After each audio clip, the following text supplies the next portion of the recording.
We need to talk. So the other day I was waiting for a train at the Gautrain station, and while I'm waiting, my eyes are wandering. I'm looking around, and I spot an AI ad.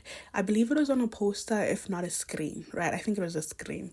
So I'm looking at this, and I get pissed because not only do we have to be subjected to AI ads on our phones when we are scrolling on social media, but now we have to see them in public. And I remember that there was a time in South Africa when ads were something that you didn't skip, you didn't mute, you didn't suffer through while checking your phone, because back then ads were the entertainment. They were funny, dramatic, weird, relatable, and sometimes so iconic that they became part of everyday conversations.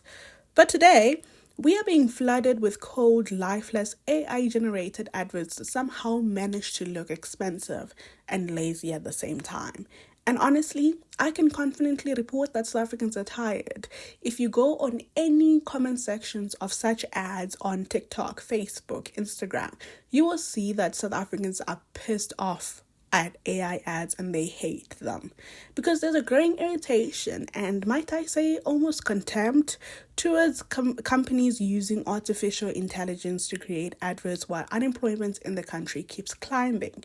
It feels tone deaf, really, because every other second week, companies proudly announce how AI is revolutionizing their marketing department, and all South Africans hear is, "Hey, we found a way to fire more creatives." Yeah. In a country where unemployment already feels like a national side quest nobody can complete, replacing writers, actors, designers, voice actors, and production teams with algorithm feels less like innovation and more like rubbing salt into the wound. And the worst part is, these ads are not even good. They are not. The thing that companies forget is that South African advertising used to have personality, like real personality. Ads reflected actual South African life: chaotic, funny, awkward, dramatic, and deeply self aware. They understood our humor. They knew how to make us laugh without insulting us. They made us feel seen. And yeah, I know it sounds like I'm campaigning for capitalism. I'm not. I'm just trying to tell you that back then we had it real good. Like, remember back then from like 6 p.m. to 9 p.m. I'm thinking 9 p.m., 10 p.m. Those are prime television hours. You would turn your TV to SABC1, then switch it to SABC2 during ads, then quickly check SABC3 or even ETV because everyone in the house suddenly wanted to be in charge of the remote so they don't miss their favorite shows. You watch the shows, you watch news and soapies like Skim Sam, Generations, Isidingo, Scandal, Uzalo, and maybe a bit of Muvango later on. And in between all that were adverts that genuinely entertained people. I mean, some adverts were so good you forgot they were trying to tell you something. You would sit there fully invested in a 2-minute commercial about powdered coffee creamer like it was the season finale of a telenovela. Yeah, those ads had storylines. They had character arcs, conflict resolutions. Sometimes they were even better writing than the actual shows. And I personally believe that what made South African ads so good is that they were fearless. They made fun of everybody. Remember those Nando's ads? They made fun of politicians, of actors, of everyday people. They were cheeky in a very local way. They poked fun at race, class, language differences, family dynamics without becoming preachy. Dare I say they understood their assignments? Advertising used to employ real people with real ideas. I can imagine writers sitting in rooms arguing over punchlines, actors improvising scenes, directors experimenting with concepts, voice artists adding personalities to ads. Jingles became cultural moments, and some South Africans still remember old slogans decades later because those ads embedded themselves in everyday life. And this is why there's something so deeply ironic about companies replacing creators with AI while desperately trying to imitate creativity. Now, companies brag about generating campaigns in 30 seconds using AI. Yeah, I can tell.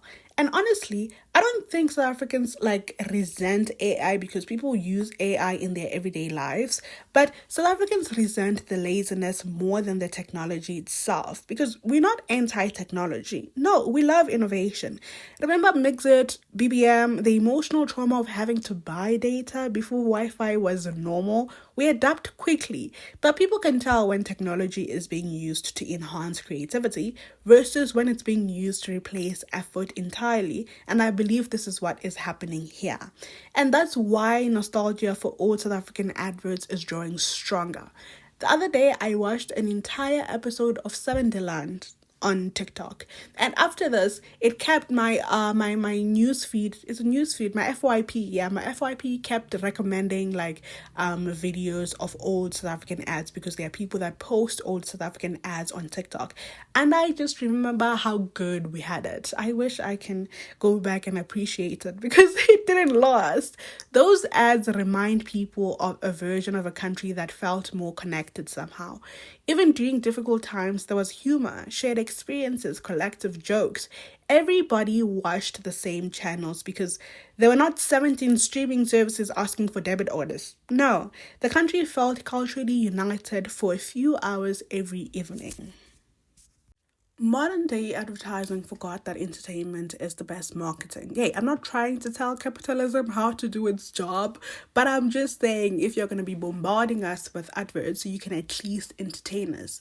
Instead, brands now bombard people with sterile motivational messaging generated by machines pretending to understand human connection, or emotion rather.